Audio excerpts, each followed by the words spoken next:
আসলে 10 বছর একটা সাধনা, সবাই তো এখন ভগবানের কাছে প্রার্থনা করে সবাই যেন ভালো করুক, এটাই কাম্য আর কি। মেয়ে যে সবাই যেন ভালো একটা রেজাল্ট করে, এটাই আশা করি আর কি।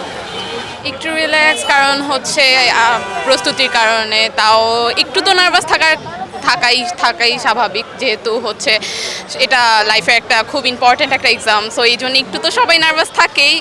তো আসলে আমার ইঞ্জিনিয়ার নিয়ে পড়ার ইচ্ছা, তো আমি সায়েন্স ব্যাকগ্রাউন্ড থেকেই পড়তেছি। এখন দেখি কি করা যায়। যদি এটাতে ভালো করি তাহলে বেসিক্যালি আমার বড় ভাই বোনরা শর্ট সিলেবাসে পরীক্ষা দিয়েছিল, আমি লং সিলেবাসে দিচ্ছি। সেটার জন্য নিজের কাছে একটা এক্সট্রা অর্জন লাগবে, যে অ্যাটলিস্ট ওদের থেকে একটু হলেও এগিয়ে থাকতে পারবো। এটার রেজাল্ট ভালো করলে ইনশাল্লাহ ভবিষ্যতে সিভিগুলোতে লিখতে পারবো এসএসসিতে জিপিএ 5 পেয়েছি।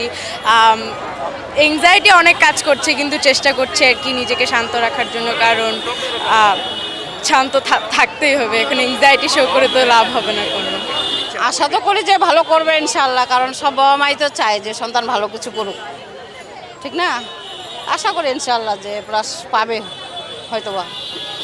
প্রথমে অবশ্যই ভাবছি যে এখানে ভালো রেজাল্ট করতে হবে, অবশ্যই মানে জিপিএ 5 তো টার্গেট রাখছি, প্রত্যেকটা সাবজেক্টে জিপিএ 5 টার্গেট রাখছি, ওরকমভাবে পড়াশোনা করছি। এখন এসএসসিতে যখন আমরা একটা ভালো রেজাল্ট করবো, তখন অবশ্যই এইচএসসিটা ভালো করার সম্ভাবনা আসবে। যখন এইচএসসি দুইটাই ভালো থাকবে, অবশ্যই আমাদের যে মানে ইউনিভার্সিটির পরীক্ষাগুলা, যে আমি যেমন ঢাকা ইউনিভার্সিটিতে পরীক্ষা দিতে চাই, সেটা অবশ্য মানে আমাদের আগ্রহটাই ভালো থাকবে, প্রিপারেশনটাও আমরা ভালো নিতে পারবো, তো চান্স পাওয়ার সম্ভাবনা আই থিঙ্ক ভালো, মানে বেশি। হ্যাঁ, নির্দেশনাগুলো যদি যথাযথভাবে পালন করা হয় তাহলে তো পরীক্ষার্থীদের জন্য অবশ্যই ভালো কিছু হবে। আর আমরা যেহেতু ভেতরে যেতে পারছি না, আসলে ভেতরে কেমন সেটা তো আমরা বলতে পারছি না, কারণ আমরা তো আমাদের ক্যান্ডিডেটদেরকে গেট পর্যন্তই আমাদেরকে ছেড়ে দিতে বলা হয়েছিল, আমরা সেটাই করেছি। আমার কাছে সব সময় মনে হয় যে আমার স্বপ্নের চেয়ে আমার সন্তানের স্বপ্নটা সবচেয়ে বেশি গুরুত্বপূর্ণ।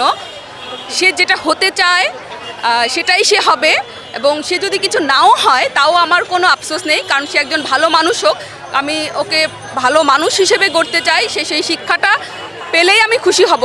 তবে আমি সবসময়ই চেষ্টা করব যে আমার মেয়ে যেন তার স্বপ্নের জায়গাটায় পৌঁছাতে পারে, এবং তার স্বপ্নের জায়গায় পৌঁছানোর জন্য আমি সবসময় পাশে থাকব।